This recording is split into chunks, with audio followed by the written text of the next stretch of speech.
RPN is not responsible for the views, actions, statements, or opinions of its guests, advertisers, or even its viewers.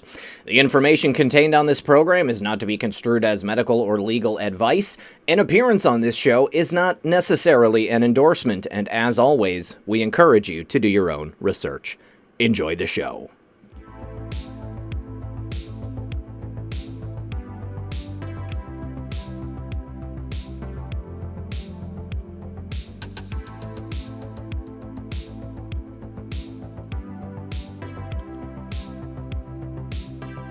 Good afternoon, Patriots, and welcome to another edition of Occam's Razor, episode 29.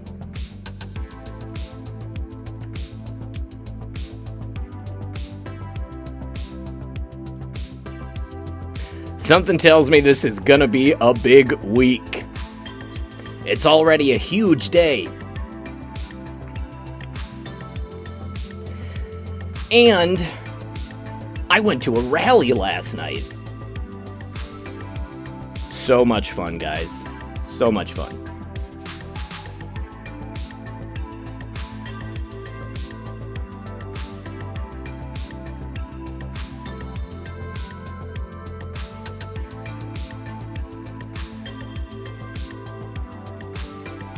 Do me a favor, guys. Please don't forget to like and share the broadcast. You gotta help us break through the algorithm. Please also excuse my voice today. It's a little gravelly.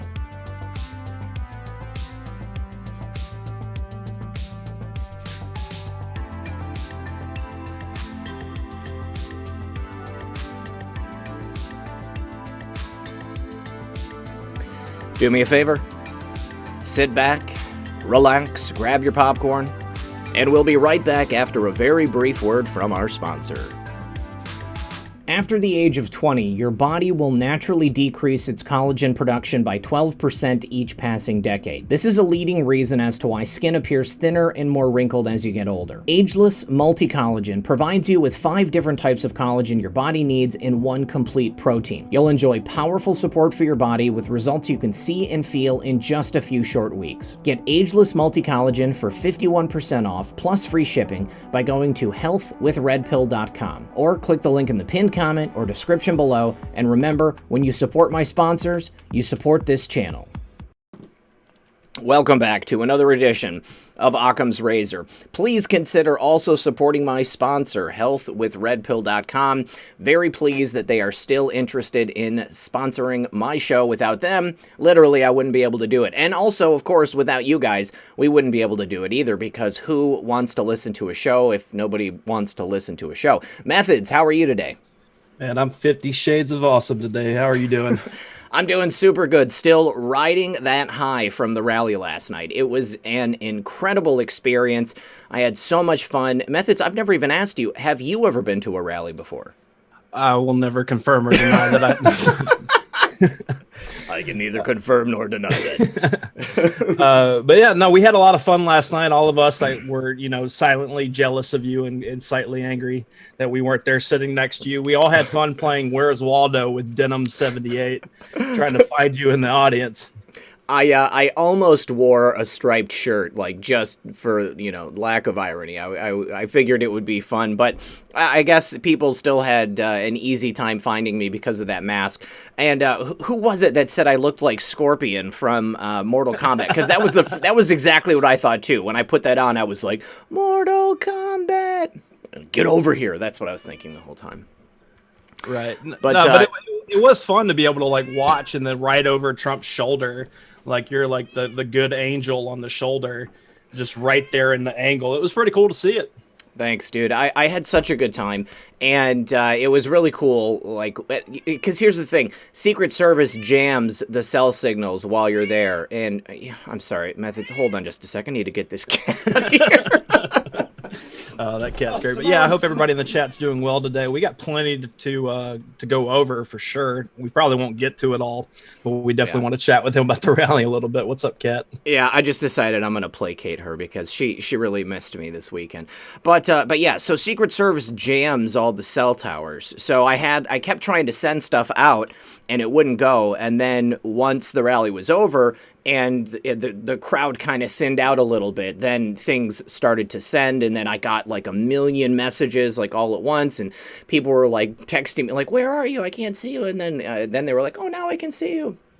But it was cool seeing all of the various like memes and stuff that people were making, and somebody super chatted on RSBN and said, "I can see Red Pill 78 at 11 o'clock behind Potus." It was a lot of fun. So we had. Did you have a little bit in a suit in front of you? I don't know what that means. I don't know who was sitting in front of me, to be quite honest with you. The only thing that I was paying attention to were my buddies Joe and JR, and then Potus up on stage. There was the mini DJT. Yeah, he was sitting in front of me. I actually got like a little interview with him, and then one with him and his mom. I did multiple interviews with people while we were waiting in line, and there was a couple people that saw me. I tweeted them out first thing yesterday. I talked to them for a few minutes. What's up, guys? I made sure that I followed you. Well, actually, I was already following you on Twitter, so it's no big deal. But, it was cool talking to everybody. It was cool seeing all of those people, all just ardent Donald Trump supporters. There was only one person, or maybe one vehicle, rather, that was a fan of Joe Biden. They drove through with a Biden 2020 sign, and it was just everybody just boo. It was so loud, louder than the car, louder than the guy saying vote Biden 2020. It was really cool. I got a lot of sun yesterday. I think I'm a little slap happy still. I'm pretty exhausted. But obviously I'm going to survive. I got to keep grinding. We are in election season. It's just a little over, well, it's like a month and a half now to the election, isn't it? I mean, it's like something 50 some odd days or less than that. I'd have to look at a calendar. Right. I mean, all these days are running together at this point. It's just like, when is the election coming? But we also want to thank you for doing the air cue. Yeah, I did a couple. Yeah, it was definitely caught and put on the media. And then also you sent me the picture from Instagram. Yeah. You know I don't use it. And Trump actually put a picture with you on it. Yeah. On the Instagram. That's great, man.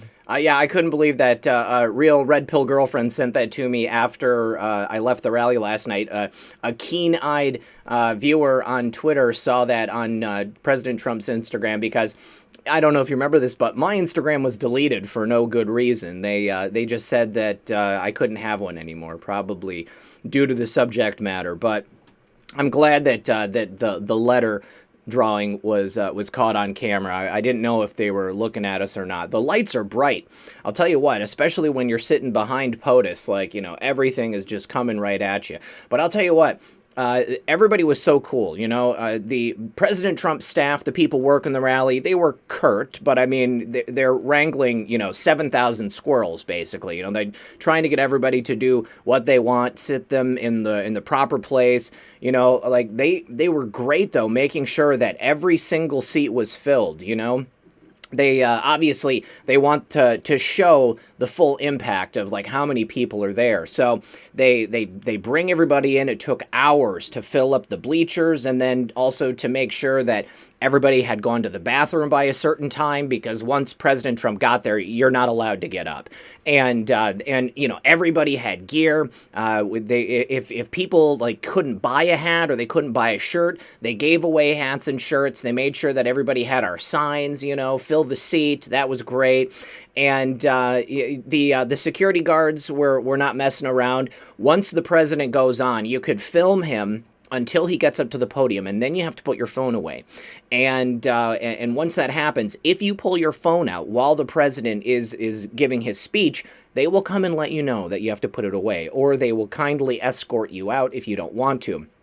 And then, once it was over, I had a heck of a time finding my car, man. I was a little looped by the time, we got out there, because I think we were at the parking lot for the shuttle at around 9:30 in the morning, and then we walked to where we were supposed to wait, and then I was in full sun all day long. I actually should have brought a hat, but they gave me one. They gave me one at the rally. Maybe I'll go get it during the middle of the show and I can show you guys. I've already got my own like fitted MAGA hat, but this one it's bigger lettering. It has a flag on it. It says 45. And President Trump was just so cool. You know, I mean, he's got such great energy. This is one of the reasons why, you know, I don't complain about having to work so much. I do it because I am inspired by President Trump. I mean, that man probably gets 4 hours of sleep or less every single night.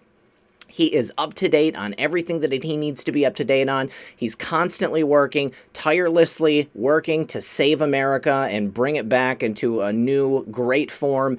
He's an incredible person, you know. I didn't see Melania. Melania wasn't there, or maybe she was hanging out on Air Force One. But, dude, that's another thing. We were, like, right there on the tarmac, okay? And you see Air Force One come in, and then you watch everybody get off of the plane, and then they walk up, and President Trump was just, you know, man, it was so cool. And the Secret Service agents, I'll tell you what, you don't want to look at them for too long, because if you look at them for too long, they think, what is this guy looking at me for? You know, there's some reason. Maybe we need to keep an eye on him. But, you know, I'm trying to think if there was anything else that I wanted to say. You know, I guess if anybody that I met yesterday is watching, I just want to say thank you so much for hanging out. Thanks for, you know, talking to me, making the day great. You know, we just talked about politics and the country and talked about the show. And so many people were cool. I got some business cards. And also, some of the people that we met are going to be coming to the MAGA meetup event, which is taking place on September 29th, which is this upcoming Tuesday, if I'm not mistaken. And I know that President Trump knows about the event. Something tells me he's probably not going to be able to make it, but I don't know. Maybe somebody from Team Trump will be able to be there. But yeah, overall, it was a great experience. I highly recommend you going to a rally if you ever get an opportunity. Just to be surrounded by so many patriots, just American. Like the real people, okay? You know, you look on, you watch the news, you know, you watch television, and, you know, the talking heads that are there supporting President Trump, everybody's in a suit, and they're still probably an elitist, even if they're acting, you know, like they care about President Trump. And this is just, you know, a bunch of people just like us, everybody just hanging out. They want their country back. They love President Trump because he's sacrificing everything to save it. And, you know, every single person was genuine. You know, I mean, you generally in the course of like a day, if you go into a big crowd of people, not everybody is going to be cool, but literally every single person that I met was like super cool. It was great. It was really great. Well, we're all happy for you. We all lived vicariously through you last night. Yeah. Felt like, you know, it was one of our team, you know, they got to hang out there and be right behind the president that we've been supporting all this time. Yeah. So, yeah, we're all definitely happy for you, man. Thank you. Thank you. So, yeah, it was a great time. So, a couple of things in regards to the president. First of all, we spoke briefly, or maybe we didn't even speak briefly about it, but some jerk sent a ricin-filled letter to President Trump. Ricin seems to be the poison of choice when you have to send poison, because you can put it in a powdered form in an envelope, and it's not too easy to detect. But apparently it's not too difficult either, because they detected it. Looked like it came from Canada. And they were able to identify this creepy-eyed person right here. I'm not too sure about what they identify as, but oh no, it is a woman accused of mailing the rice, and her name is Pascal Ferrier. As far as I know, she is a Canadian woman. And, yeah, she's accused of sending that ricin-filled letter. She was taken into custody Sunday by U.S. Customs and Border Patrol at the Peace Bridge border crossing near Buffalo, New York, and she is expected to appear in federal court. I guess that's today, but it was delayed until tomorrow, and she'd been living in the U.S. since last year. She was arrested in Mission, Texas in March for using a fake driver's license according to court records. She pled not guilty. She spent 20 days in the slammer. And then on Monday, the RCMP searched a condo that she owns. And there you go. She had ricin-filled envelopes there. I mean, I don't know if she was planning on sending additional poisoned envelopes. But, you know, it shows how insane the left is, you know? I mean, methods, how many times in your life Have you ever, really considered taking someone's life just because, you don't care for their politics? I mean, I can say for myself, I know it's never, and I'm sure for you it's the same answer. But, I mean, this is the left. This is the modern day left. They consistently want to do physical harm to people that they disagree with. I mean, what has happened to these people's minds? Right. Well, to answer that question formally, because you put it out there, no, I have not thought about taking anybody's life. If I didn't answer, people would find it suspect. No, I have not. He said nothing. Yeah, he skipped over the question. All eyes on him, Secret Service. But yeah, I mean, I can agree with you on that. And also, I look at this picture, and you can kind of assume at this point when you hear about somebody trying to do something to the president or something like this, you kind of see their picture, and you can't help but wonder how exactly, I'll say, bat crap crazy these people are. You can just see it in the eyes. I saw a lot of people talking about the mind control kind of MK Ultra type stuff. Yes. But besides, you could just see, like, you don't ever see one and they look like somebody that you're like, oh, that could have been, my neighbor. They were very chill and all that stuff. Like, who was it? The BTK killer? Nobody knew. Yes. But like when it comes to all these people, all their mugshots and stuff, there's kind of a trend here. And I'm not going to just talk about their looks, but I mean, you could just see it on their face. Like there's this like certain evil type feeling, dead behind the eyes, soulless type thing, to have that come up in your head. And you're like, I'm going to do this. Now, granted, maybe there's history that can be dug into and possibly a therapist connection. We don't know, but there is kind of a theme here that I want to know the situation around these things. Like what went on for the weeks before that? Mm-hmm. Who was talking them into it? Is this whole lone wolf conversation? How did she get a hold of the rice? That's more conversation to have. Like, I don't know where to find it. I mean, I believe you have to produce it from some type of bean. I remember hearing about it on Breaking Bad. Breaking Bad. They made it on Breaking Bad. So it's possible to do like a nice little home-cooked batch of ricin. But, I mean, I would imagine if you purchase those beans that you can produce it from, you probably go onto a list, I mean, if it's that easy to make, then they are probably going to be keeping an eye on you or, the people that are in your immediate circle. I agree on that. And just real quick, I'm not going to let you skip on the fact that you just sauced a television show on why. I know how to make it. I watched Breaking Bad. I mean, that's it. I mean, I don't own a copy of the Anarchist Cookbook or anything like that, but it's probably in there as well.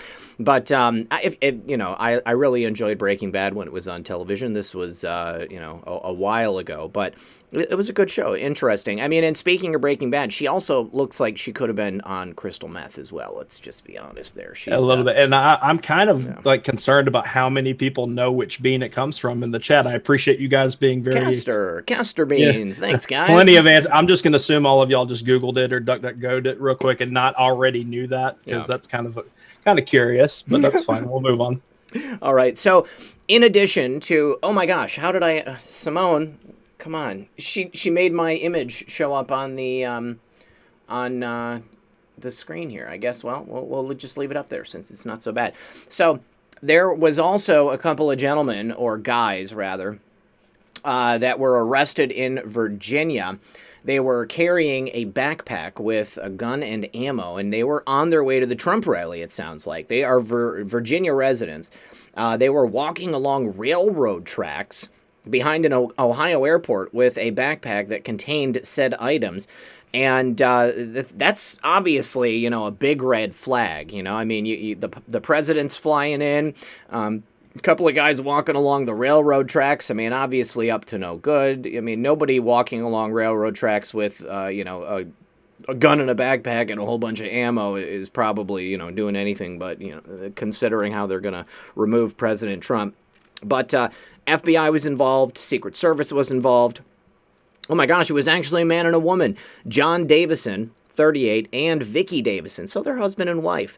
I guess there's a possibility maybe they were going out to shoot squirrels or groundhogs or something like that. But just the proximity to the rally kind of, makes one question their motives. Right, and real quick, Jack Kennedy, I was joking about about everybody knowing where ricin came from.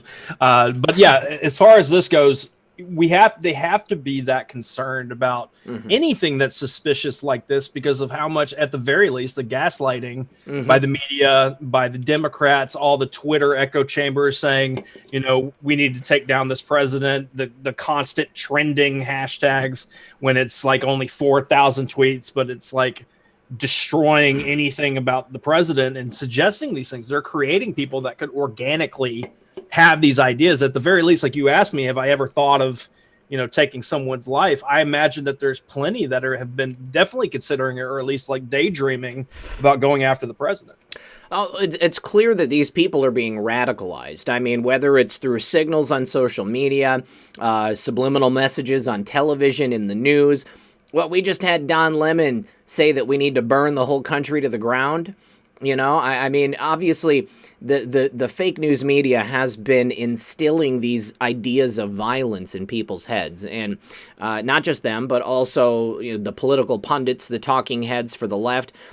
They have been radicalizing their base so that we can get to a point where somebody will actually do this. And let's be honest, it's not like they haven't tried. President Trump's life has been in danger on more than one occasion. But thank God for the men and women of the Secret Service and for the rest of federal law enforcement that are protecting. I saw Secret Service yesterday.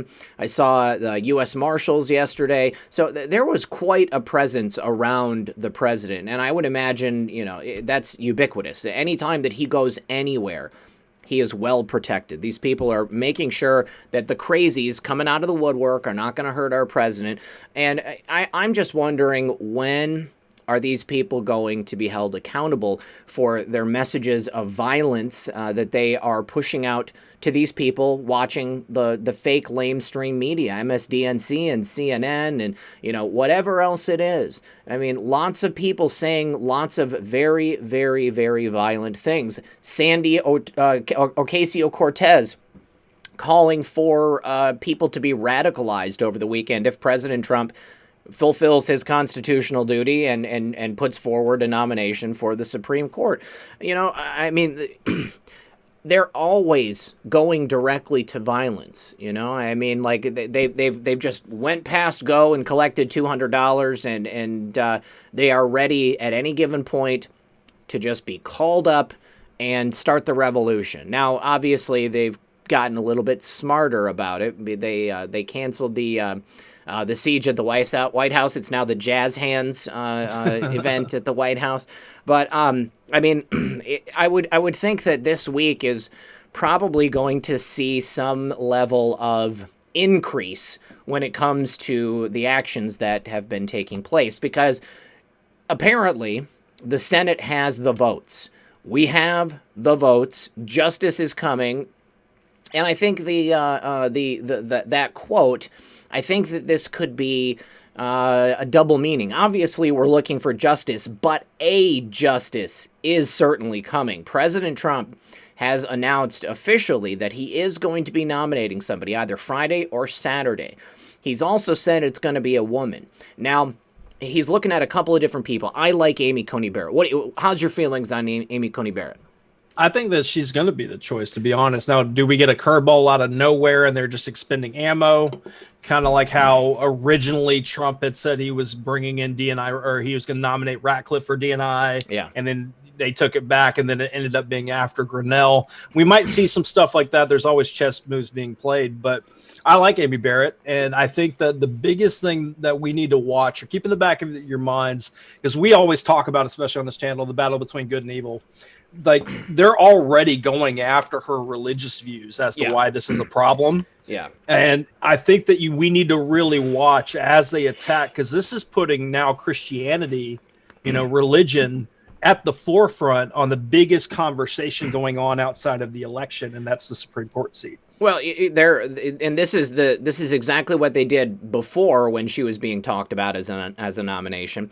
What is really shocking to me is them saying that the idea that you are a Christian, that belief in God, that faith, is too radical a position to have as a Supreme Court justice, when obviously our country was founded on faith. All right, our God is inextricably linked with our founding documents. You can't remove that, no matter how much they try. President Trump brought up the fact that during the DNC, they removed under God from the Pledge of Allegiance. You know, they're trying to. They want to cut God out from everything. They want to go to this atheistic model because that's what communism is, basically. And if they can remove God from the conversation, then it's that much easier to put people into a state of mind where they can accept total control from the state. Now, with Amy Coney Barrett, she is a great choice. I love her. I like her positions. I like the way that she's going to vote, and this is me assuming how she's going to vote. But that Barbara Lagoa, she is not only a woman, but she is a minority. She's a woman of color. So if President Trump was to nominate her, imagine the radical left up in arms about President Trump nominating a minority woman for the Supreme Court. Like, the irony there, you know? I mean, obviously it doesn't matter who he nominates, but if they go after a woman of color, then they are really just trampling all over everything that they generally say needs to be, you know, put into thought. They want people of color, they want minorities, they want women exclusively. So how can they go after this woman if that's who President Trump nominates? I want it to be Amy Coney Barrett. I'm not going to lie. Right. And that other pick right there, it might just be on the list, like you said, for not necessarily political reasons or not, but because he's trying to show that he has no problem, at least considering the resumes of people of different that are not white. Let's just put it plainly. Yeah. But I have seen some things going around about, what is her name? Lagoa? Yes. Yeah, that she is full-blown respects the fact that Roe v. Wade is the part of the fabric of the Supreme Court as far as the decision-making and stuff. She kind of I don't know if she supports it per se, but it kind of gives me pause. And I really like Amy Barrett. And that we are down that path of they're going to have to, if they're going to take this to the religious aspect of stuff and the whole process of what we've been trying to do, what our favorite Anon's been trying to do, essentially what Trump does when he's constantly trolling them is drawing their evil like desires and who they really are into the light. And having somebody being attacked because they believe in God when we have the one nation under God, and we've been getting away from that, we as a whole, not everybody, but right. that to me is the pure argument. And when we think about what like Mark Taylor talks about here on this channel with us and everywhere else, is that this is ultimately the spiritual battle. This is the spiritual warfare that's going on. And what better symbolism could you have than the fight against having somebody get in to the Supreme Court that is only for 48 years old, something like that. She's not 50. And, you know, she would be there for a long time. Yeah. And that's getting in a Christian like basis view into the Supreme Court for the next 25, 30 years, if not longer. And that to me is the perfect example of what we're in the middle of right now, because it's the highest court of the land making decisions on where they can go. Yeah, it's definitely going to be an exciting time. And if they do go down the hearing road, because I know that they could skip it. Well, yeah, because she's already been vetted. I mean, Joyce right. In the chat said that. Yeah, I mean, they've already looked into her. All they have to do is just vote on her. And I mean, it sounds like they have the votes for it. And, you know, this is an important point. Mittens has come out saying that he supports a vote. And I guess we talked about this earlier. I just assumed that Mitt was going to say, I don't support a vote, okay? But he's saying he supports it, but that doesn't mean that he's in support of it in like a positive way. He might just be okay with the vote so he can say no. Right, because I mean, look at this, the typical politician move, and I mean, we'll see what happens. I mean, he just recently in February voted to remove the president over a perfect phone call. So yeah. I mean, I don't trust him at all. I had a few people say, all right, well, hey, we're winning. You need to quit talking bad about him. Well, I'm going to talk bad about him because of what he's trying to do. But yeah, like you said, he could say right now, I support there being a vote. So of course his base is like, okay, well, he's on our side. It's triggered the left. The right is kind of taking it as a win. And I can appreciate that. But then they have the vote, and then he can have some lame excuse as to what justifies his morality as to why he can't vote this person in. That's the correct choice that it needs to be. And then what if like the second or third option is who Mitt Romney really wants? there's we kind of have to look at it at all sides on that. But like we were saying, if they could take this straight to the floor and have the vote, that expedites the entire process. It's been done before. They've done same day nomination into the vote back in, what was it, 1941 or 1942. Yeah. So I think I believe we're going to get an answer on a Senate vote, like the actual numbers before the election. I do believe, yeah. We could literally have the nomination on Saturday, and Cocaine Mitch could bring it to vote on Monday.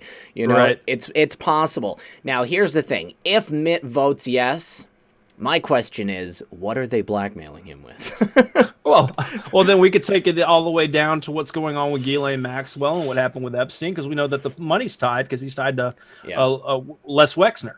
Yes. The funding of him helped him get into the Senate, I believe, or at least when he ran for president, there was financial ties there. So maybe he's seeing the writing on the wall, and he's like, all right, well, let me go ahead and get a win in the Supreme Court, because something I might be getting in trouble for might end up there.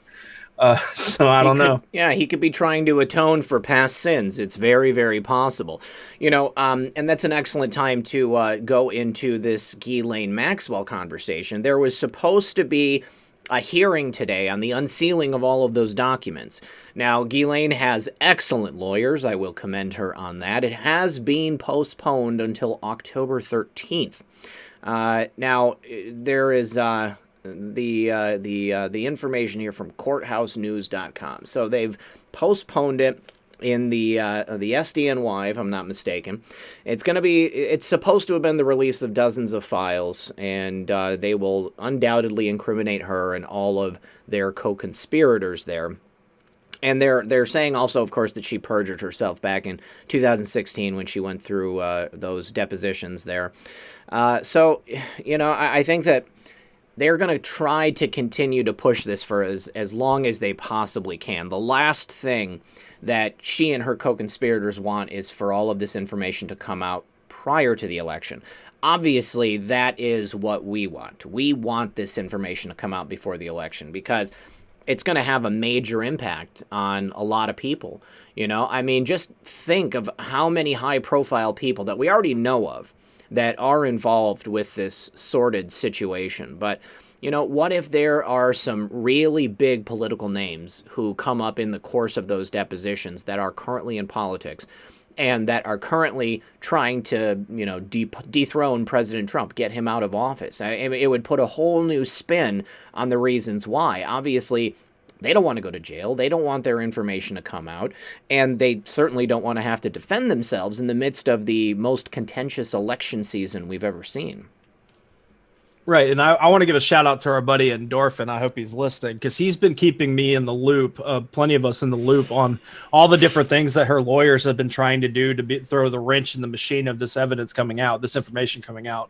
And this judge, I don't know the history on her. I don't remember quickly looking through it, has stopped them at everything that they've tried to do to stop, I think, this specific information from coming out. They've just given an excuse or thrown in something that would make it pass a few more weeks before it comes out. They're prolonging the inevitable, because this judge has denied across the board every request by the lawyers since she's been picked up, and it's been like half a dozen or so times that they've gotten denied back. So it's been postponed for a few weeks.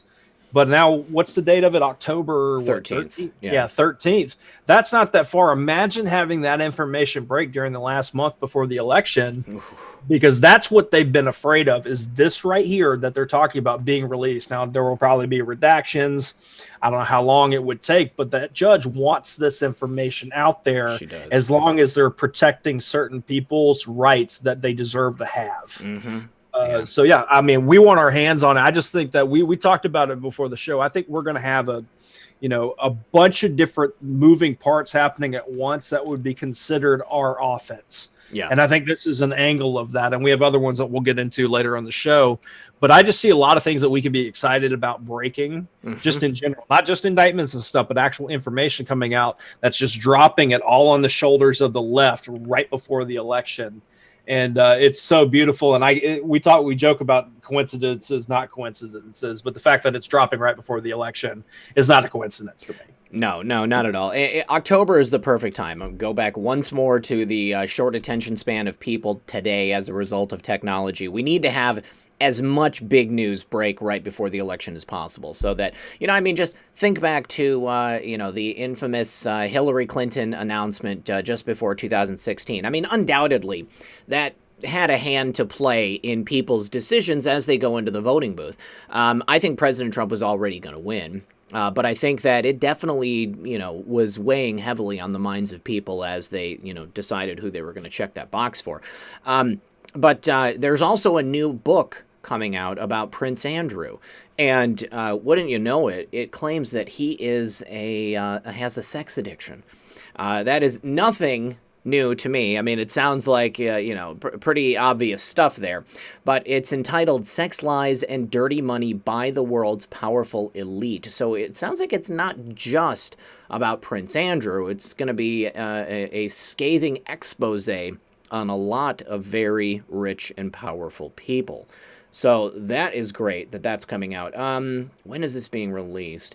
Oh, it's coming out on Thursday. I think that sounds like something I would like to read or at least dig into a little bit. 100%. And the fact that we see them now, we've got books coming. There's more chatter about royalty and people that are higher up in the cast, if you will, of the world. Yeah.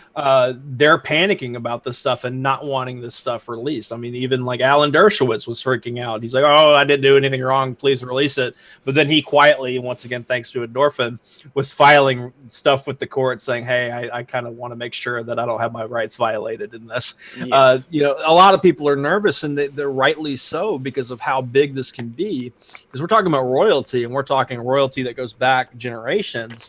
They would kind of be involved in getting away with this two-tier justice / different life. They look at the planet differently than we all do, and they get to treat it as such or have been for a long time. So now we're getting to a point where they're panicking and nervous, and they have to act out of defense, and they're packed in the corner. So yeah, let it all come out. I'm sure we're all for it. Let it burn. I'm totally down for it. All right, so this is a bit of good news. This is coming out of the SDNY. There is a computer programmer who has pled guilty in Manhattan federal court to making false statements about his involvement in the Silk Road website. So this is a bit of an old story, but Methods, it sounds like they took their time and they got their evidence together because Silk Road was shut down a while ago. But is this at all connected to this other darknet opioid website that was taken down where 179 suspects and $6.5 million was seized? Quite possibly. The timing's there. I haven't had enough to see if the dots fully connect, but we understand that we're essentially in a Cold War when it comes to China and like their alliances and stuff. And Silk Road was always planned for them. That was kind of their way to industrialize and take over the world as far as like trade, like across the board. And so to have this come out now during this time makes sense because it took a while. I believe it came out in 2019 or something, maybe late 2019. Yeah. But now they're formally going through stuff. So what's been going on behind the scenes with people being willing to talk? This computer programmer, how much was he willing to give up and stuff when we're talking about this was global domination plans? So yeah. So, yeah, and this newest, it looks like this new story is not connected, but it's connected in the same way. Obviously Silk Road was used to do all kinds of nefarious things. You had like murder for hire, you could get any kind of drugs that you wanted. And when that shut down, it opened up a new market for a bunch of other different websites that wanted to offer the same kinds of things.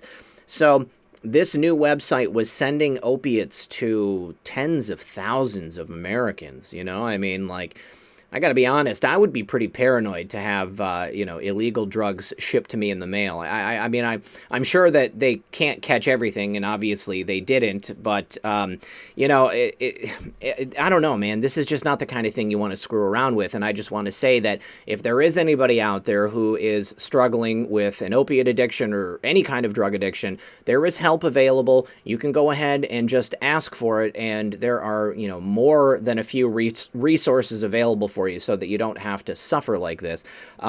Nobody wants to go to prison, and I bet nobody watching this show wants to go to prison. And if there is somebody that you love that is struggling with any kind of a drug addiction, you can help them too. So these people that are involved, 179 people in 7 countries, that's quite a big network, you know.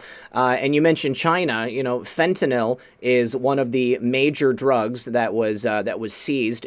274 kilos of fentanyl, oxycodone, methamphetamine. Simone, you are sitting on my mouse. And hydrocodone. Also 63 illegal guns. So all kinds of bad stuff taking place on the internet. Now, I just want everybody to remember that any tool that has ever been developed, people have found a way to misuse it. So just because the internet exists, or, you know, like the dark web exists, it doesn't mean that it's necessarily bad. But people can use it to do bad things. So, you know, you screw around, you're probably going to get burned by the DOJ and Bill Barr. Go ahead and try it.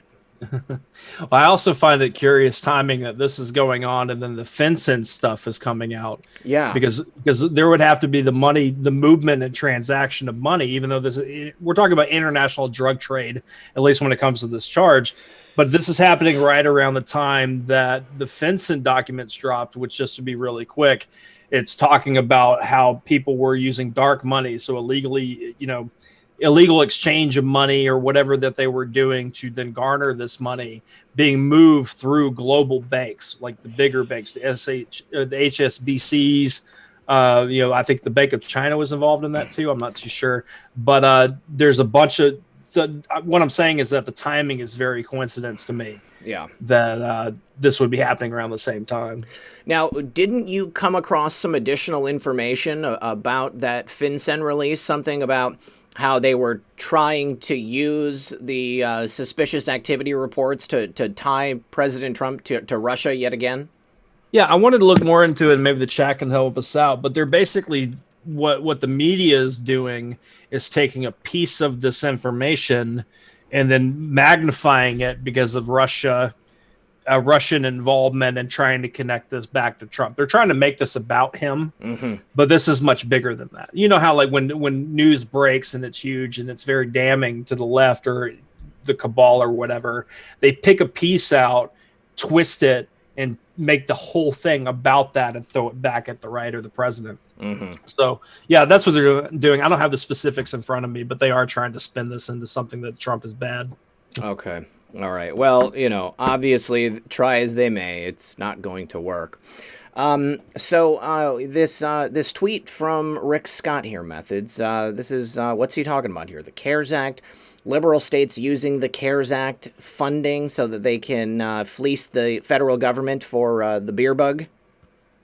Right. I mean, the CARES Act was had to do with giving money to help fight the Rona, or like having any problems, you know, helping keep the states afloat with that money. And then now it's coming out that they were using it for other things, which we all assumed and a lot of us pointed as such. But that plays to the bigger part about how these states have things happen. We'll take the wildfires, for example.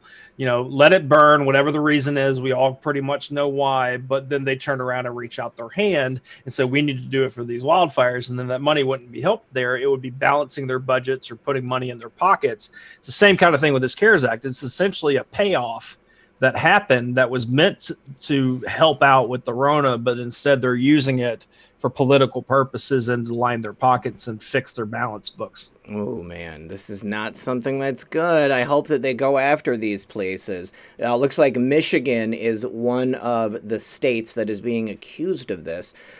Free college, guaranteed income. State and local officials steer CV-19 aid money toward liberal priorities.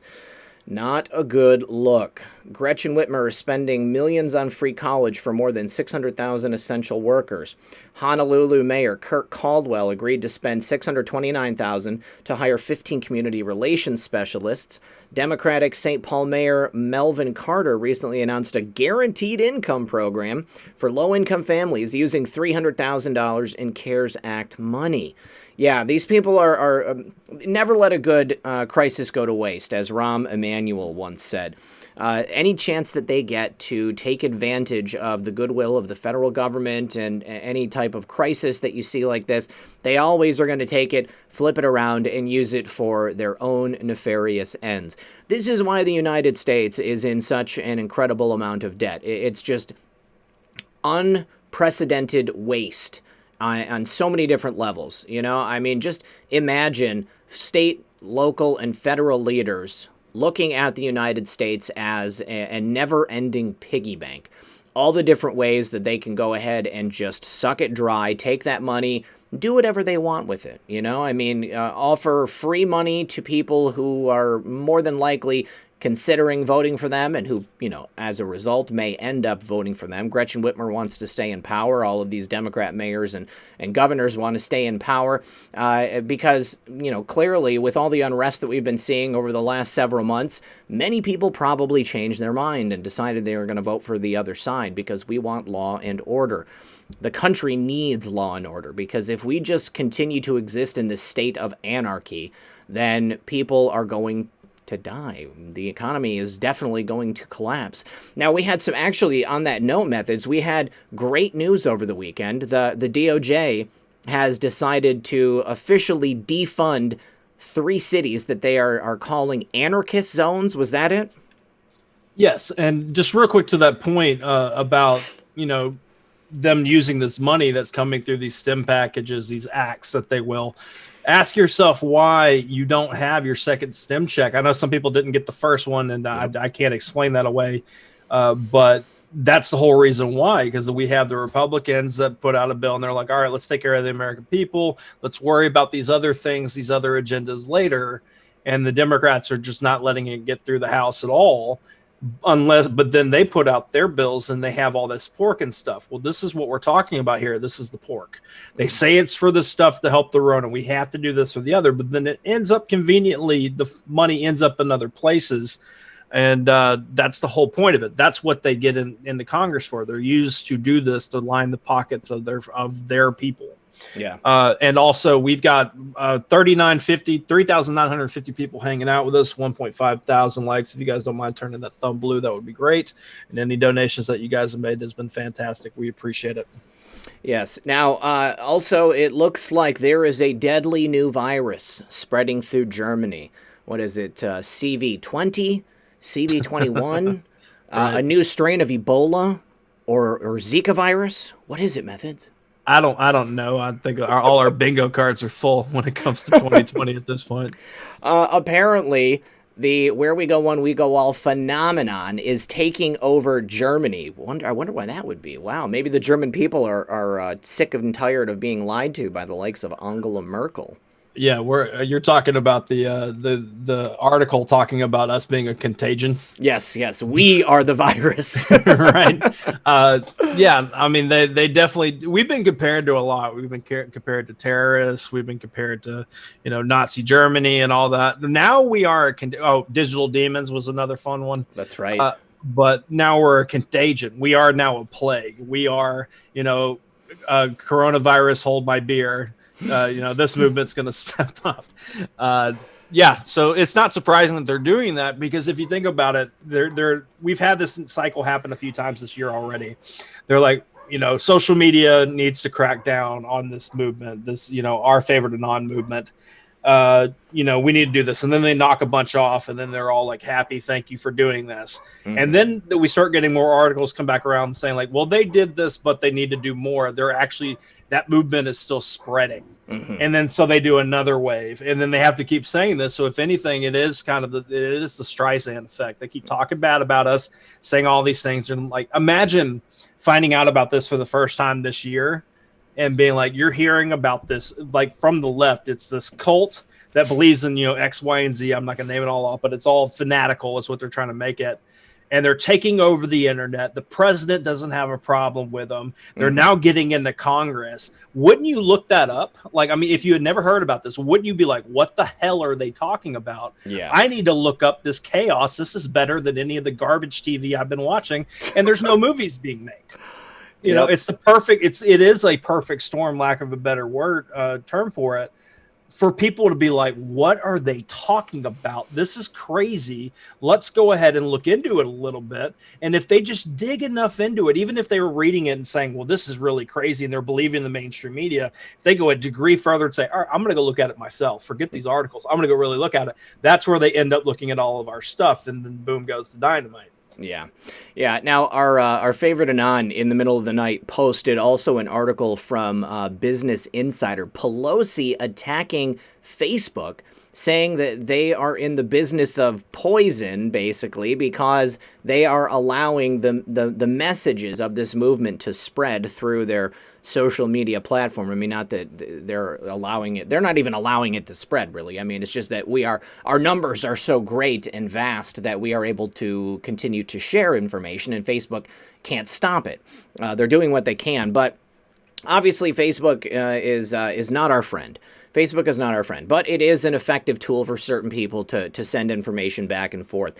But she said that she holds Facebook accountable for posts on the platform that support this movement, and then they, label it everything they do. She said, I don't know how the Facebook board of directors or the top employees can look themselves in the mirror. They have clearly chosen. Their business plan is to make money off of poison, and that's the path they have chosen to go.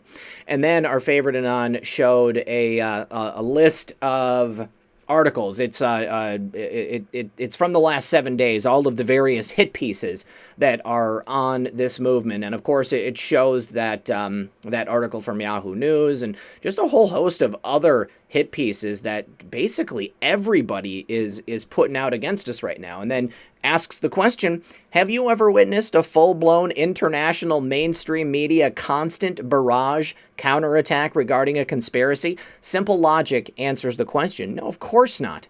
Of course you haven't seen this. Generally speaking, when they think something or when they want to paint something as a conspiracy, maybe one hit piece, but then the rule is to ignore it.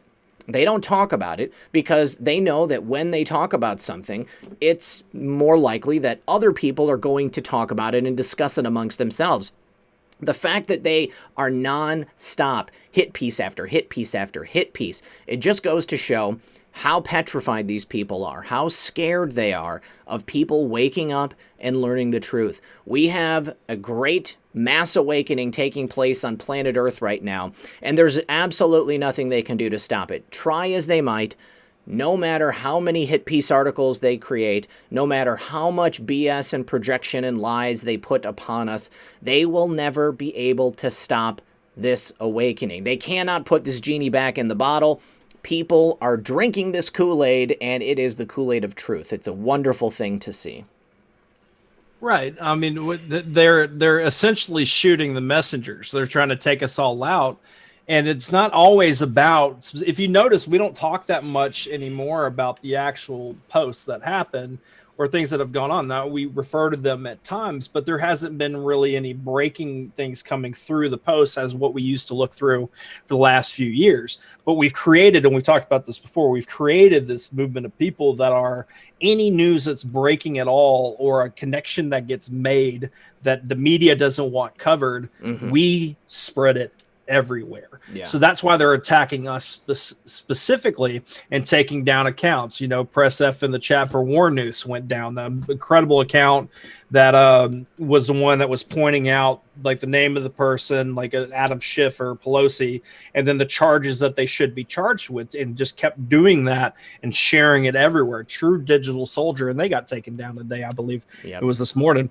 But it's not going to stop it. If you think about it, if they're taking down all of us with all these hit pieces and taking down the accounts, and then there's still a trending, if you read in these fine prints of these badge of honor articles that are coming out against us, there's always that little extra piece of, and it's still growing.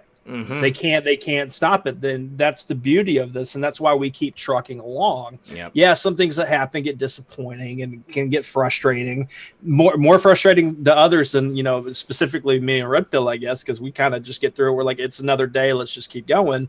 And shout out to everybody who fights even through the emotional stress of all this. But we are in the dead center of what I believe is one of the main points as to why they decided to do Operation 17. Right, we are right in the middle. Every single day they are putting out garbage against the president, against people running that's on the MAGA platform, the seats. I mean, how important is it for us to get the House and the Senate and to keep the presidency? Now stepping back and looking at everything right now, 45 days or so before the election, think about how important it is to have all three for the next at least 2 years, right? That's right. That's right. And shows us how careful we have to be to make sure that we preserve our ability to continue to spread this message and this language. So, we got to be very careful between now and the election with the things we write on Twitter, the things that we say on this channel. We have to fly under the radar because at this point, we all know each other. We can tell when somebody is putting out information and it has a certain type of influence related to this movement. So I want everybody to survive to the election because once the election is over and we have won decisively, then we're going to be able to, I believe, communicate a lot more freely. Now, somebody in the chat, Edward Pruitt, said, I guess I am silenced. You are not silenced, Edward. I saw your chat. You guys, always keep in mind there's a lot of people in the chat, and if you don't speak to somebody specifically, maybe they won't know that you're talking to them, and then they won't know that you want them to answer to you. But slow mode is on. Slow mode is always on so that everybody gets a chance to chat, and so I can try to read it as much as possible. Many people in the chat mentioning the fact that X22, Dave from X22, got himself a... Dave got a strike, so Dave is unable to post until the 24th, I believe. He will be back. As far as I know, Frank, he still is unable to stream until sometime in December. Totally not cool. Yeah, they were talking about it in the chat. People were asking where they could find him. Always just remember when it comes to Frank, quite frankly, .tv. Yeah. Just put in the search engine. He's always got his stuff there linked. I see him using Periscope as like a main hub right now. Okay. And DLive has problems here and there, but he's been using Periscope a lot. And X22, as soon as he's back and running, I'm sure all of y'all will hear about it, but we'll try to make sure to report it. And just a little inside baseball. Expect an interview that I'm doing an interview with Dave here soon. I'm not going to say when. He hasn't given me the approval to say that, but I have an interview I'm doing for his channel, his Spotlight channel, coming out here soon. So be on the lookout for that. SS Manx 58. He's just say your ABCs and count to 17, okay? And then you'll figure out what the 17th letter of the alphabet is. It should be self-explanatory. What was I going to say, man? There's a new book coming out from Andrew Weissman, Mueller's Pitbull. And surprisingly, he is not all glowing, reviews about his time and experience on the Mueller team. I was actually kind of surprised about that. He wrote a book now. It's called Where Law Ends, Inside the Mueller Investigation. And The Atlantic has written an article about it, the inside story of the Mueller probe's mistakes. Andrew Weissman kind of lays into Robert Mueller here and also into some of the other the angry Democrats that were working on the Mueller team. Right. I mean, of course, like they're all a unified group of people working on this investigation, this wholesome, investigation into the president about Russian collusion stuff. And then as soon as now we're getting to the point where it's all falling apart and now even the public is seeing the evidence, they're all pointing fingers at each other. And because Weissman, out of most of, if not all of them, has that a lot of this is going to be laid at his feet as far as the corruption involved in the Mueller investigation itself. Oh, yeah. Weissman's he's going to come out as like the quarterback of that situation. Because, obviously from watching Mueller, even if he was leaning into his older age at the hearing, you could tell he wasn't a shot caller by any means whatsoever. That would be a Weissman. Mm-hmm. And the reports that have come out about Weissman, I can't remember who was talking about. I think it was Rudy Giuliani. Mm-hmm. He was talking about how like Weissman and his people would go to, I'd say search for this, but I remember him saying they would go actually talk to Manafort while he was in prison, basically solitary confinement, all that stuff. Yeah. They would basically say, all right, are you ready to, talk about the president and say what you know and, do all that? He would be like, no.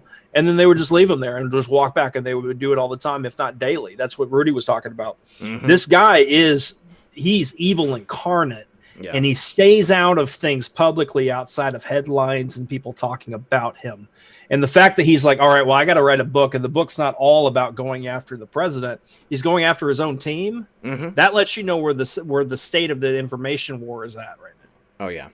Yeah, he was accusing one of his team members of gaslighting which is so funny. I mean, considering everything that the Democrats and everybody on the Mueller team was doing. I mean, they were working so hard to pretend that there was this connection between President Trump and Russia, and even going so far as to say that President Trump wasn't exonerated, that just because they couldn't prove that there wasn't a link between him and Russia, that there wasn't actually a link between him and Russia. They just weren't given enough time. $40 million wasn't enough money. They needed to dip into that piggy bank for just a little bit longer, and then maybe they could have found that link between President Trump and Russia. The article goes so far as to say that they almost found a link between the president and Russia. But I mean, I'm going to tell you what, when you're speaking in a legal sense, you either find the link or you don't find the link. And if somebody doesn't have a link, then they're not guilty, or you can't charge them, okay? So case closed, investigation over, President Trump was exonerated, as much as they like to pretend that this wasn't a full exoneration. But, you know, I'm thinking that Andrew Weissman is probably the brains behind this entire Mueller operation. I mean, Mueller was there as the figurehead, as the face of the investigation, but it was pretty clear during his questioning that he hadn't even read the report. He really wasn't that involved. Andrew Weissman, he's got a really checkered history at best. You look at the cases he's brought before, he always tries to railroad people. He has a habit of not handing over exculpatory evidence. He has a habit of accusing people of things that they're not truly guilty of, and then working to, you know, find the answer to that accusation. But it didn't happen. He didn't do it, and now he thinks he's got this opportunity to write this book. He's going to exonerate himself. But I think Andrew Weissman is probably going to be looking at some charges when this is all said and done. He is not a good dude, and he was, in my opinion, the brains behind the Mueller investigation. Right. I mean, we talk about a lot of how we want that name indictment. You know, just give us a one, just for starters. Give us a Comey, a Brennan, whatever. Like, don't sleep on it. I know a lot of you guys get it. Don't sleep on if they come out after Weissman and he happens to be one of the people arrested before the other people, because that would help lay the groundwork and explaining why this is all a sham to the sleeping people and those that just don't have time to pay attention. Weissman in handcuffs is going to be such a victory, and I believe it'll happen. Because of what they've done and how he's handled these things. They just had to let it play out, I guess. But now, I don't know, man, you could kind of feel it. I had tweeted out, and I was very surprised at the response about that. You know, am I the only one that feels, you know, the calm before the storm feeling, quote unquote? And I'm not saying like, oh, it's completely calm and peaceful now.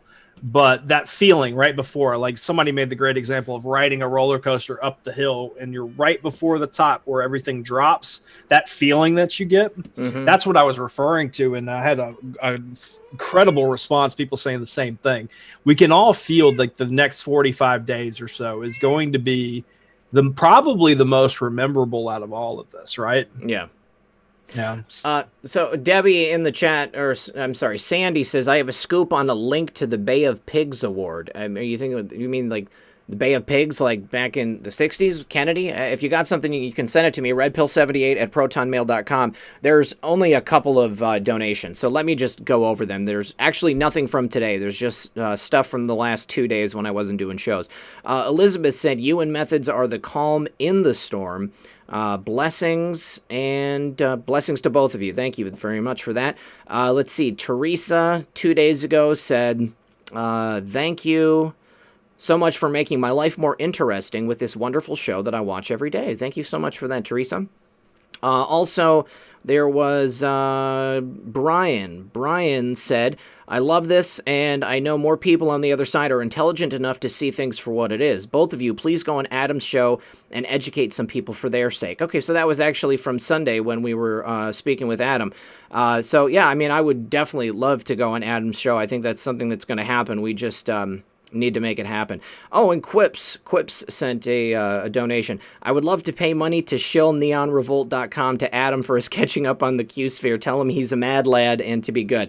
I will definitely pass that along to Adam. And then also Phil Beamy 2 from Sunday. Thank you for that. And Joe's Bargain Store on Sunday said, thanks for keeping me red-pilled. So thank you very much for those donations, guys.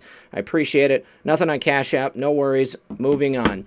So somebody had asked for the link to the article about the governors. I went ahead and put that in the chat. I'm going to drop it one more time in case you haven't seen it. And Dennis, yeah, I did go to the Trump rally. It was awesome. We talked about it for the first 10 minutes of the show. If you want to rewind it, then you can hear about all the cool stories. We talked about a bunch of stuff. Let's see. What else do we have? Okay, so this we have this tweet, which is a clip from WFLA. This is the sheriff in Florida who consistently takes down these pedo rings in Florida. What can you tell me about this, Methods? We got Governor standing behind him as well, DeSantis. Right. Now, this clip right here, I don't know if you're going to play it or not, but I'm definitely going to put this link in the chat for you guys to have for later because it's incredible. He's basically, you know how there's the argument from the media that everything's a peaceful protest and then just fires happen. No big deal, right? It was mostly peaceful. He does a side-by-side slide with pictures, or not slide, but he's got pictures and he shows this is a peaceful protest. This is looting. This is a peaceful protest. This is violence. And he's explaining the difference to everybody like they're 5 years old. And I absolutely love it. All right, we are going to play that because that sounds like a gem. Let me go ahead and put that up there. And while I'm playing that, I'm just going to be right back. Somebody is barking. And there we go. Okay, here we go. Tell you folks, so that there's no misunderstanding today. This is a peaceful protest. This is a riot. We can tell the difference. The governor can tell the difference. Our law enforcement officers can tell the difference. In the event you didn't get that, let me show you something. This is a peaceful protest. This is looting. If you loot, the next thing you can try to steal is something off of your food tray at the county jail, because you're going to jail. That's a guarantee. And we're going to enjoy taking you down there. Some people are slow learners. This is peaceful protest. This is violence. It's not acceptable. I truly believe in our God-given right and our constitutional right to speak openly and freely, to address our government. That's important. We listen every day. But I've also watched across this country when law enforcement officers who put their life on the line were told to stand down. So this seems like, just common sense, right? You know? But the reason that there's any type of confusion at all is because the press refuses to call it what it is. I mean, obviously, they're complicit in the whole action. You know, the press, the Democrats, the militant wing of the Democrat Party, which is out there on the streets every day causing havoc, causing mayhem, destroying businesses, destroying buildings, killing people. You know, obviously, we get it. But these people are confused for some reason. Right, and that's what I love about like clips like that. It reminds me of the Ramen King calling out Cuomo while eating dry ramen with like the most simplistic thing. You know, it should be common sense. Let me explain it with common sense. I'll bring pictures for you if you like, if that's how it needs to be, and shows it. But everybody in the room gets it, and I know the media gets it, and most of the left gets it. It's just the left is supporting it to a degree. You know, definitely the media, definitely the Democrats are allowing it or calling it a myth. But when you've got someone doing a press conference and they're showing this is your brain on drugs kind of thing, where you're kind of showing the difference. I absolutely love it because it's that simplistic and it needs to go viral because you get people to say, all right, I can agree with that. because I don't want to. And some people, they'll do it just because they don't want to sound stupid later, and they're like, "Well, I still don't get it." It was like, "Well, no, it was just showed to you with pictures." It's like he's talking to a bunch of 4-year-olds, you know. Right. I mean, like, guess what, public, you know. I mean, all the Democrats who want to say that this is a peaceful protest, you know. Here's the truth of the matter. And I did just get a notification from Cash App. Shauna said nothing on Cash App, not going to let that happen. So thank you very much, Shauna. I appreciate that donation. So I'm sure everybody remembers Newt Gingrich getting shut down on Fox News talking about George Soros, and there was actually an apology that was given by, I can't remember her name. Who was the anchor that was hosting the show? Harris Faulkner. That's it, Harris Faulkner. Yeah. Yes, Harris. She apologized. Okay, but it turns we'll call it a quote unquote apology. I still yeah. It wasn't that good of an apology. But the other woman who was on there, I guess her husband works for George Soros. Somebody told me that. And then Tucker did an expose on it because he was like, well, hey, you know, this is just the truth. I mean, Soros has supported all of these lawless, district attorneys. He's gotten all these people into power. These are the areas where they're not prosecuting people. And Twitter has labeled the report as sensitive content. So clearly they don't want the truth to get out about George and his agenda here in the United States. But, I mean, his money is everywhere, okay? I mean, he probably owns stock in Twitter, or at least he's an investor or something like that.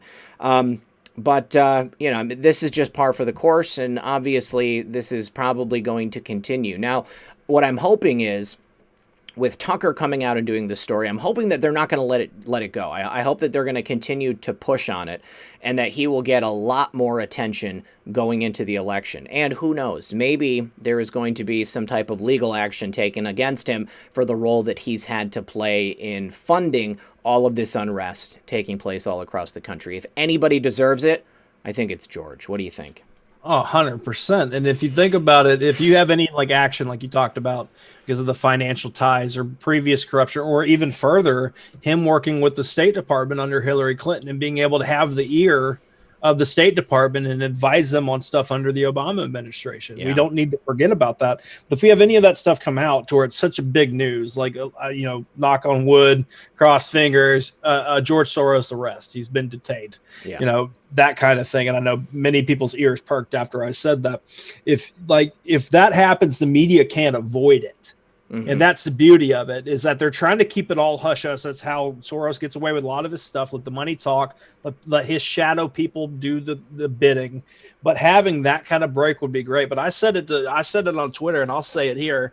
The best way to blow up George Soros' spot on Fox News is for Trump to bring him up on like Fox and Friends, or when he's being interviewed, and actually him bringing it up to where they're like, all right, look, are you going to censor the president? Are you really going to do that live on TV? Do you imagine the raising of hell we would all do if they cut him off? Yeah. I mean, it needs to happen. I mean, I'm sick and tired of him putting his greasy little fingers into American politics. It's completely unnecessary. Emily on PayPal said, hope you had a great time at the rally. Love and blessings to you and Methods. Thank you very much, Emily. I certainly did. And I'm really excited about the event that's coming up on Tuesday. That's going to be a lot of fun. It seems like there's probably going to be a lot of people there. Our good friend on Twitter, The Sharp Edge, she has a keen eye. She found this information from Ukraine News. 2 new whistleblowers have come forward in the Biden-Burisma corruption scandal, and they have kind of actually laid out the path by which money was laundered through Burisma and Privat Bank. And, there was some talk a while ago about Hunter Biden and the various ways that he was getting paid. And Rudy Giuliani talked about the way that money was being laundered and used as payoffs. And what these guys have done is they've actually outlined the actual method by which it's been taking place. It's a pretty big deal. Now, there's also another part to this. Viktor Shokin is back in the news in terms of this too, right? Yes, he's calling formally. He was the prosecutor that was going after Hunter Biden and Burisma and all that. Yeah, that got fired. The whole bribery thing with Joe Biden saying, you're not going to get the money unless he's fired before I leave. He's stepping out and talking, and he's calling on the international police to formally question Joe Biden. He's calling on this to actually become a thing, bring him involved in this. So all this, like, imagine if we had our media over here covering this information, kind of like how they're covering it over in Ukraine right now. You really need to make sure that you take some time and look and save these sites that people are sourcing and check on them later, because they are covering this full blown. Joe Biden is a suspect and all this stuff, and they're going forward. So they're calling for it. And definitely this clip, I'm going to drop it here. Make sure you follow the Sharp Edge if you haven't. She will be one of those people that catches me off guard with information when I think I've seen everything from the day. She just puts out a brilliant tweet about something that nobody was looking at. Definitely give her a follow. Let her know that we sent you. But yeah, definitely watch that clip. It's obviously got to use subtitles, but they explain it about how the head of Burisma was setting up a different way, like a personal bank thing for himself, but the money was still going to Hunter Biden and Rosemont Seneca.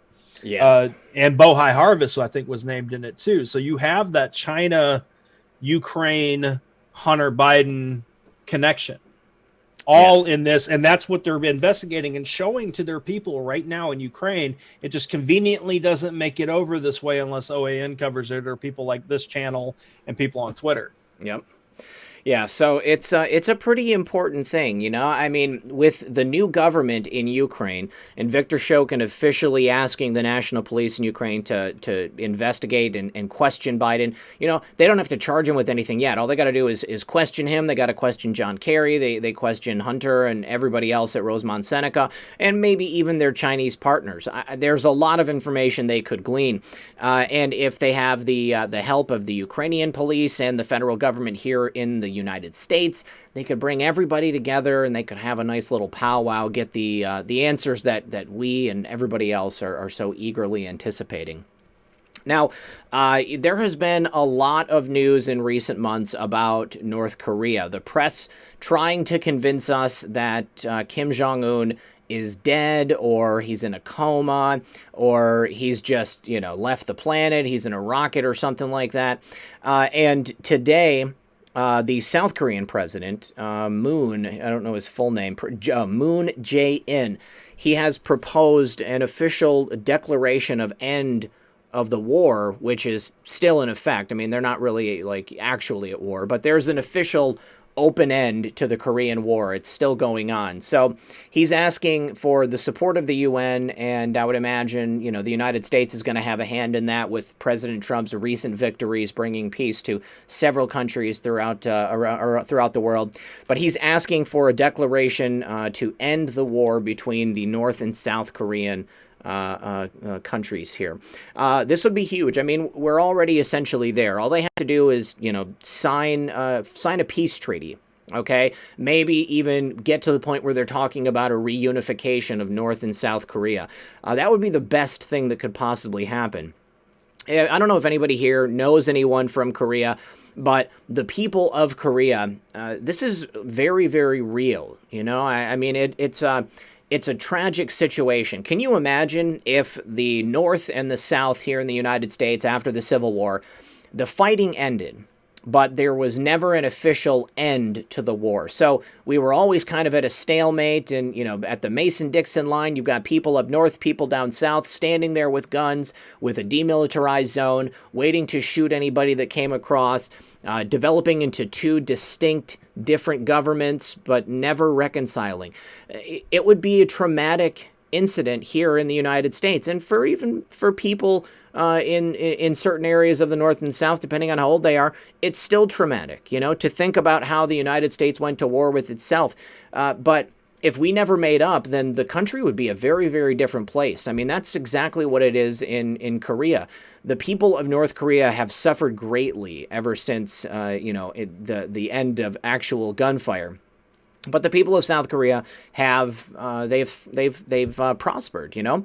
So there is a possibility that this could become a reality for these people. And I've heard of people in Korea, the older people, you know, just being torn up about this. You know, I mean, people had family in the North, they had family in the South, and then the countries were split in two. and families were torn apart. It's a horrible situation. I don't know. Also, people here in the audience may have family members who were veterans of the Korean War, so you may be able to speak on it as well. Right, and I mean, all well said there. And I also think about a lot of peace talks going on lately, huh? Yeah. If you notice that, there's a lot of, you have to think about this global structure. They're obviously not going to let everything be known to the people of the respective countries. They have these peace talks, they have these negotiations happen, and then we find out after the fact, or there's a formal signing type thing, Nobel Peace Prize recommendations, stuff like that. But this is kind of becoming a trend lately that we would not have had on our 2020 bingo card about peace deals being made in between countries like this during this time. You would think everybody would be holding their breath until the election. And then like the people that hate Trump, in other countries are like, all right, fine, I'll make a deal. We have to deal with him for another 4 years. These sanctions suck. We don't want to pay for these things anymore. Mm-hmm. They're already happening leading up to the election. And that's an exciting time, and because there's a lot of focus on that over there, because it's kind of been a common knowledge thing that China owns or did own North Korea. Mm-hmm. They had a heavy hand in that stuff going on over there. So the fact that they're coming to these agreements and Trump's supporting it, I mean, it's very intriguing and exciting times. Yeah, and it's solidifying the position of America in the future of the world. I mean, America and China have kind of been deadlocked in this race to become the dominant nation on the face of the earth. And if it wasn't for President Trump, China might have actually overtaken us, and who knows what would have happened. I mean, we've said before, they were preparing for a ground invasion of the United States, or at the very least a nuclear conflict. But if we can deposition China as having this favorable influence over a variety of nations and instead supplant the United States into that role, I think it's good for everybody. I mean, there is something to be said for joining an international community for people to get along. I'm not saying that I'm a fan of globalism, but I'm saying that nations can have individual national identities and still get along with other countries. We don't need to be at war. President Trump does not want to continue these endless wars and the suffering that results from them. So, I mean, can you imagine what's next? Peace on the African continent?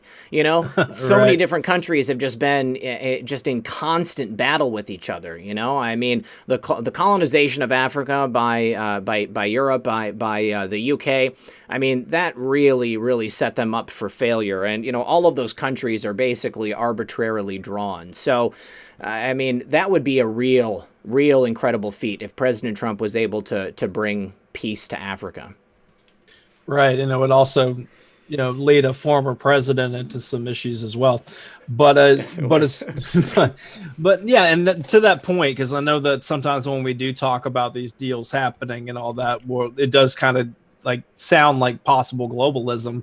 But you have to think about the deals that are being made. They're like trade deals, right? Mm-hmm. They're which then creates more jobs, which helps out the people of the respective country. Mm-hmm. Think about the trade deals that Trump's made that helped build the economy since he got started. Mm-hmm. And then the deals that he took away that did that. So that's, to me, is a good thing. Like when Trump says, I get along with Putin, and is that really a bad thing?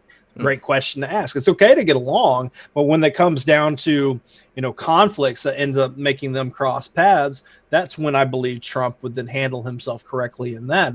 He's just not going to bow to him like what the media says. Mm-hmm. We need these relationships to get along.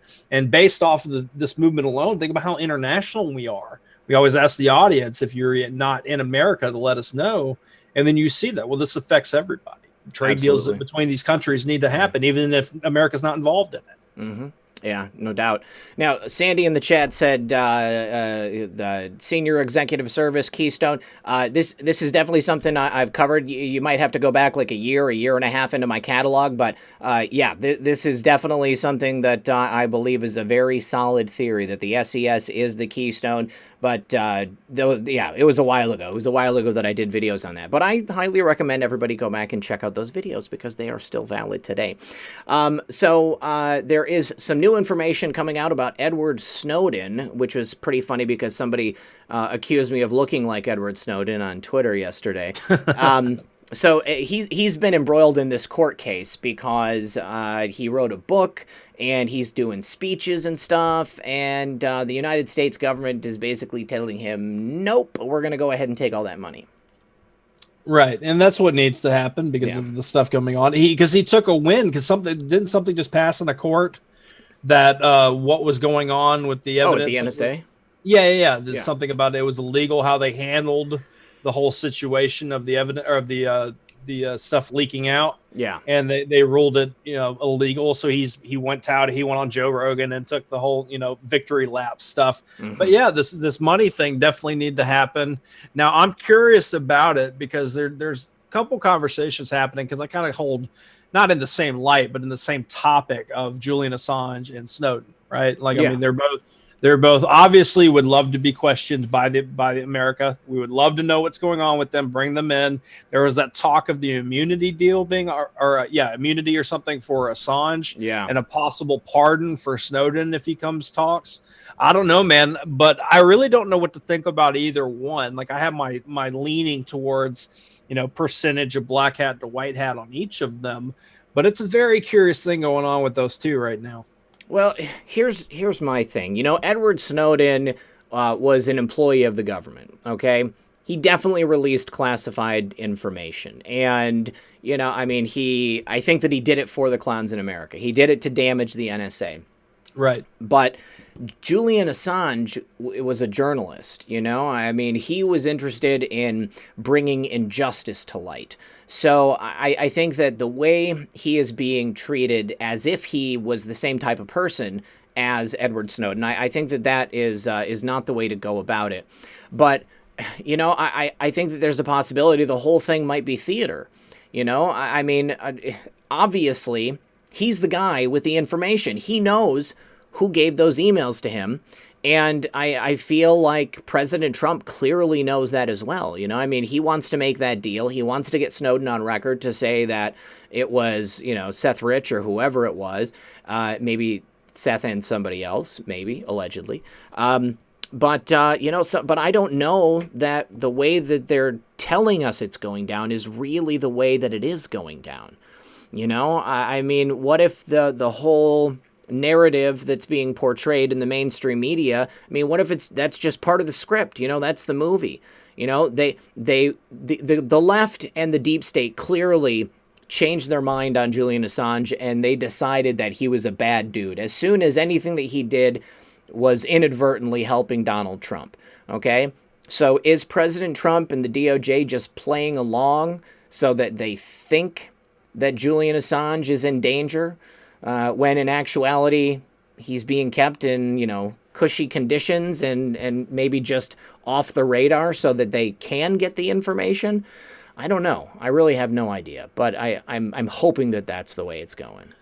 Right. And just to be clear what I said earlier, I'm not saying that Assange and Snowden are both, they're two different circumstances entirely. I'm just saying I hold them in the same vein of the entire situation is curious, just like how Red Pill just explained. Yeah. It's just I lean more towards, like, especially with Q pointing it out, that Snowden is obviously he did black hat things.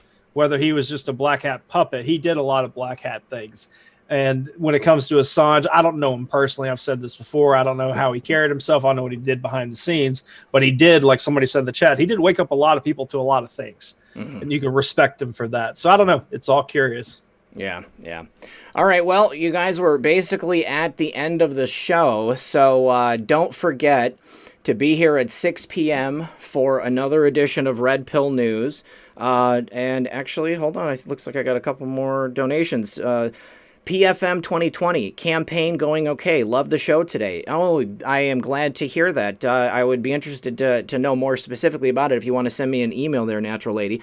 Kathy says, thank you for reporting the real news. Thank you very much for that. And then also, Andrew, what's up, brother? Good to see you, man. Glad that you're here. And now I also wanted to say, you guys, because of the event that I was doing over the weekend and the rally, and spending time with Real Red Pill Girlfriend. I have a ton of messages that I need to catch up on, so I am planning on doing that over the course of the next couple of days. So if anybody sent me anything important and I haven't responded or I didn't cover it yet, then, you know, that's the reason. And what else? What do we have planned for this weekend, man? I want to make sure that we go over the shows for this weekend. Well, I've got my show tomorrow, shameless plug, on my channel. Just go to the link in my Twitter at Into Madness. It's on there. Me and Scott with Woke Societies will be 2:30 p.m. Eastern for our weekly show. Yeah. And then our Sunday, I know that is Mark Taylor, right? Yeah, Mark Taylor is this Sunday. My buddy Crypto Beatles, he's going to be here on Friday. We're going to be doing a deep dive on what that crypto voting system through the post office might look like. So he's going to be here to explain to us how that might go about. And if you guys have any questions about crypto and how that might be applicable to ensuring a safe and secure vote for America, then definitely you're going to want to check that out. And then on the 26th, it's the return of my friend, historian Donald Jeffries. Last time he was here, we talked about the questionable history of Abraham Lincoln. Some people didn't like it, but I mean, he's a historian. He just tells it like it is. All right, you guys. So that is basically it. Thank you so much for joining us. I am going to go get these dogs fed and take them outside, and we will go ahead and be back at 6 p.m. for another edition of Red Pill News. And then we'll be back again on Thursday for the regular 1:30 showing of Occam's Razor. Don't forget to catch Methods on the flip side in the middle. Thank you, everybody, for being here. Thank you to everybody who donated. Thank you to everybody in the chat for participating. Thank you to the mods. I really appreciate all the work you guys do to help us out here. And we will go ahead and see you guys later. Good luck and God bless.